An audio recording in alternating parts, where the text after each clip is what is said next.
오늘 저는 하나님이 그들을 기억하셨더라 라는 제목으로 여러분에게 말씀을 전하려고 합니다.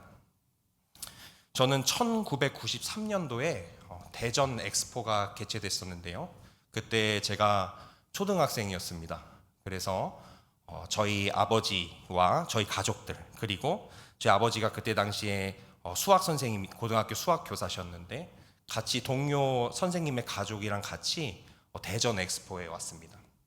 그때 저는 참 행복한 추억을 가졌었는데요. 그 이유는 그쪽에 그 최 선생님이라고 저희 아버지 동료인 최 선생님의 아들이 저랑 동갑이었습니다. 그래서 제 친구여가지고 친구가 같이 노니까 더 재밌었어요. 그래서 제가 조치원에 와서 이곳에 이제 정착을 해서 가까우니까 가끔가다 저 대전 엑스포 공원을 가게 됐단 말이죠. 그런데 갈 때마다 그 원식이 생각이 그렇게 나는 거예요. 예, 저랑 동갑내기 친구고 뭐 평생 몇 번 못 봤지만 정말 좋은 기억 속의 친구였습니다. 그런데요, 최근이에요. 작년이니까. 최근에 저희 아버지 장례 때문에 그 원식이라는 친구와 정말 그 30년 만이죠. 30년 만에 통화를 하게 됐습니다. 그래서 반갑더라고요. 그래서 제가 그 이야기를 했어요. 대전 엑스포 공원에 가면 야, 너 생각이 그렇게 나더라. 잘 지냈냐? 이렇게 이야기를 했습니다. 그런데요, 그 원식이가 저한테 충격스러운 이야기를 했습니다. 뭐라고 했을까요? 아, 그때 거길 너랑 갔었나? 와, 세상에 믿을 놈 하나 없다더니 그 얘기를 딱 듣는데 어떤 마음이 들었을까요, 제가? 저의 그 아름다운 추억이 산산조각이 나는 것 같았습니다. 정작 저는 그동안의 세월 동안 그 원식이를 추억하면서 그 원식이 잘 지내나? 그 녀석 뭐하고 살지? 나중에 한번 보고 싶다. 이런 생각을 지금 30년 넘게 하고 있었는데 그 놈 한마디 때문에 그 30년의 추억이 산산조각이 나버렸습니다. 뭐 괜찮습니다. 뭐 그런 놈 하나 저 기억 못한다고 제가 큰일 나지는 않을 테니까요. 그리고 저에게는 하나님이 계시니까요. 근데 반대로요, 얼마 전에 제 사촌 동생이 왔습니다. 제가 축하도 해줬는데 왜 그러냐면 결혼하고 10년 동안 애가 없다가 애가 생겼어요.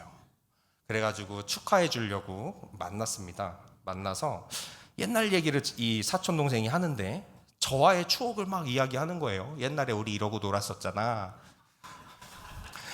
근데 반대로 제가 기억이 안 나. 얘가 무슨 내가 그런 적이 있었나? 근데 제가 제2의 원식이가 되긴 싫더라고요. 그래서 기억나지? 그래서 제가 뭐라 그랬게요? 기억나? 거짓말했습니다. 아주 나쁜 사람입니다. 네, 기억난다 했어요. 왜냐하면 그 사촌 동생에게 그 추억을 깨버리고 싶지 않아서 그렇게 거짓말을 했습니다. 제가 이렇게 못난 놈입니다. 사랑하는 성도 여러분, 우리 인간들의 기억은요, 연약하고 그리고 때로는 잊혀지고 때로는 심지어 왜곡도 됩니다. 왜곡 사실이 아닌 거를 왜곡시켜서 기억하는 경우도 있어요. 그리고 소중한 시간이었는데도 점차 기억이 희미해지는 경우도 있습니다. 그런데 우리가 기억하지 못해도 세상이 다 잊어버려도 하나님은 기억하시는 줄 믿으시기를 예수님의 이름으로 축복합니다. 하나님이 아셔요. 오늘 본문은요, 그런 하나님을 보여주고 있습니다.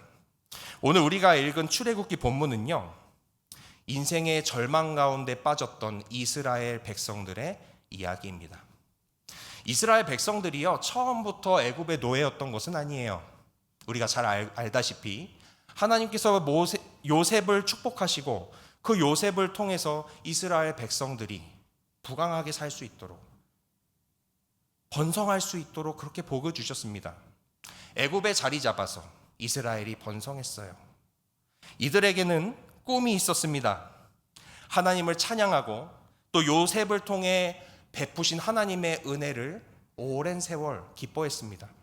그런데요, 이 꿈이 무엇이었냐면 하나님께서 우리 민족을 이렇게 인도하셨다. 앞으로도 지금처럼 형통할 거야. 하나님께서 우리와 함께 하실 거야. 이러한 찬양도 하고 이러한 고백을 하는 세월을 보냈단 말이죠. 그런데요, 이 꿈은 산산조각이 또 났습니다. 한순간에 무너졌어요. 왜 그랬냐면 요셉이 죽은 후에 나타난 애굽의 왕은요, 요셉을 몰랐어요. 요셉을 알지 못했습니다. 그리고 이스라엘 백성들이 날로 번성하니까 오히려 견제하기 시작했어요. 견제를 넘어서 이제 학대를 하기 시작합니다. 고된 노동으로 학대하기 시작하고 나중에는 점점점 그 강도가 심해지고 급기야 이제 이스라엘 백성들에게 태어난 아들을 다 죽여버려라, 이렇게까지 이릅니다. 이 나일강에 이스라엘에서 태어난 아들들을 다 던져버리라고 이러한 명령까지 하는 것 우리가 잘 알고 있습니다. 이것은요, 단순한 고통이나 단순한 고난 정도가 아닙니다. 민족을 말살시키려는 민족 말살 정책이었습니다. 이러한 상황 속에서 이스라엘이 얼마나 절망스러웠을까요? 이제 모든 것이 다 틀려버렸습니다. 하나님의 축복이라고 생각했던 모든 것들이 이젠 다 저주였구나, 다 끝이 나버렸구나, 이렇게 느꼈을 것이죠. 그러나 이 이스라엘 백성은요, 하나님의 약속을 붙들고 포기하지 않았습니다.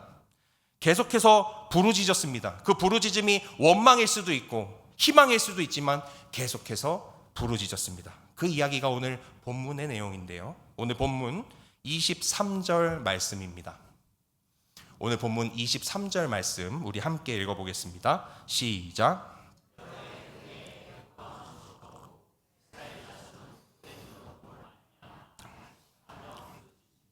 그 고된 노동 때문에 저리가 하나님께 상달한지라. 아멘.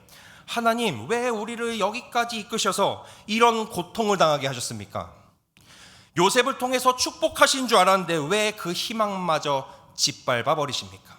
여러 가지 울부짖음이 하나님께 상달되었습니다.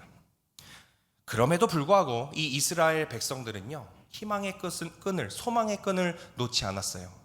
하나님을 자녀들에게 가르치고 세대에 거슬러서 하나님을 전했습니다. 그들이 붙잡았던 말씀은 바로 이것입니다. 우리 창세기 15장 13절에서 14절 말씀 우리 함께 읽어보겠습니다. 그들에게 하나님께서 약속하신 말씀입니다. 함께 읽습니다. 시작. 여호와께서 아브라함에게 이르시되 너는 반드시 알라. 내 자손이 이방에서 객이 되어 그들을 섬기겠고 그들은 400년 동안 내 자손을 괴롭히리니 그들이 섬기는 나라를 내가 징벌할지며 그 후에 내 자손이 큰 재물을 이끌고 나오리라. 아멘. 이 말씀 하나가 이스라엘의 영혼을 붙잡았던 것입니다. 이 400년 이상이 되는 고통의 세월, 이 애굽에서 이스라엘이 종살이한 세월이 400여 년이거든요. 이 400년이라는 고통의 세월 속에서도 이 약속의 말씀 하나 붙잡고 끝까지 버티고 기다리고 인내했던 것이죠. 기도를 멈추지 않았던 것이죠. 그리고 마침내 오늘 본문에서 하나님께서 응답하십니다. 오늘 본문 24절에서 25절 말씀입니다. 함께 읽어보겠습니다. 시작. 하나님이 그들의 고통 소리를 들으시고 하나님이 아브라함과 이삭과 야곱에게 세운 그의 언약을 기억하사 하나님이 이스라엘 자손을 돌보셨고 하나님이 그들을 기억하셨더라. 아멘. 하나님이 그들을 기억하셨더라. 이게 얼마나 놀라운 말씀입니까? 세상은 그들을 잊었을지라도 하나님은 잊지 않으셨습니다. 하나님이 그들의 신음소리를 들으셨고 아브라함과 이삭과 야곱에게 했던 그 언약의 말씀, 약속의 말씀을 지키시기로 마음먹으셨습니다. 계속해서 지키고 계셨습니다. 마찬가지로 우리의 눈에 보이지 않을지라도 우리의 현실이 지금 암담할지라도 하나님은 절대 자신의 자녀를 잊지 않는 줄 믿으시기를 예수님의 이름으로 축복합니다. 사랑하는 성도 여러분, 우리의 인생에도 이 출애굽의 시간이 있습니다. 가정이 무너지는 때, 삶의 터전이 망가지는 때, 하나님께서 주신 꿈이 산산조각이 나는 때, 이럴 때 우리는 하나님에게 묻습니다. 하나님, 저를 기억하고 계십니까? 하나님, 저를 보고 계십니까? 저의 기도에 어떻게 이렇게 응답하십니까? 오늘 말씀은 그 질문에 대한 분명한 대답을 가지고 있습니다. 내가 너를 기억하고 있다. 내가 너를 기억하고 있다. 하나님의 말씀입니다. 이 말씀이 우리에게 주는 위로는 단순한 감정의 위로가 아닙니다. 이 말씀은 우리의 삶의 회복이 시작될 것임을 알리는 것입니다. 우리의 삶에 하나님의 싸매심이 일어날 것임을 알리는 것입니다. 하나님께서 기억하신다는 그 뜻은요, 이제 하나님께서 움직이시겠다는 겁니다. 할렐루야. 하나님의 계획이 시작되었다는 것입니다. 할렐루야. 우리의 눈물, 기도, 신음이 헛된 것이 아니라는 것입니다. 할렐루야. 이 모든 것을 포함하고 있는 것입니다. 하나님이 아신다는 것, 그것이 중요한 것입니다.